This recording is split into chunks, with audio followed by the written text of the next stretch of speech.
Okay, so for my presentation, I chose this protest poster, which is directly tied towards the Black Lives Matter movement and the Hands Up, Don't Shoot movement.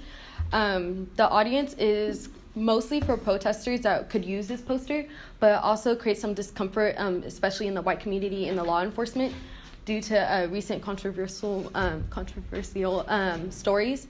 So the theory I tied to is like the basis of Aristotle's theory of being a deliberative speech. Although it's not a speech, it's a poster that says further action should be taken. And so with that, it's like protesting for the rights and for just equality in the law enforcement eyes.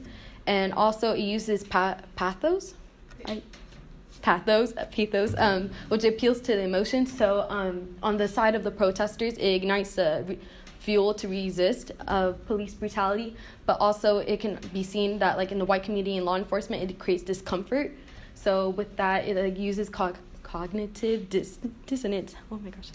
So basically, with the history of this poster, it's focused on the Black Lives Matter movement, which this is like directly brought from its website. The focus of the movement is Black Lives Matter began as a call to action in response to state-sanctioned violence and anti-Black racism.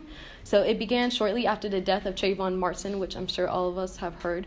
But also kind of like a follow-up of that movement was the Hands Up, Don't Shoot movement, which began after Michael Brown's death, which like his last words before he was shot fatally was don't shoot, and his hands were up. But the narrative of that story is kind of split up, but witnesses and protesters of that movement claim that his hands were up.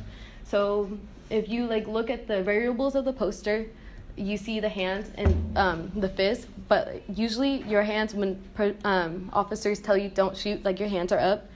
But they chose to like kind of reuse that and use the fist, and the fists have become like a symbol of Black movement, which like it began from the Olympics in the World War II era. So the fist at that time, it was the track runners. I forgot their names. It was track runners, Tommy Smith and Juan Carlos. They rose their fists in black gloves, and it became a symbol for the Black Lives Matter movement and just any Black movement. So the Black Panthers used that very shortly after. And the symbols, although like a lot of people see it as aggression because they are in fists, it is a symbol of solidarity and support and unity and strength. And then I also kind of split up the phrase. So hands up is used, you guys hear that when you were getting your breath, like put your hands up. But to reuse that in your own strength was really powerful.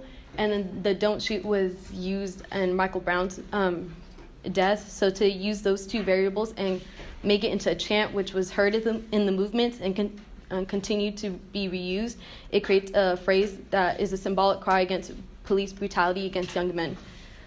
So the issue is still relevant, and for the poster to be to reuse those symbols, it's a power in new symbols, and it's a power in the full circle of those symbols.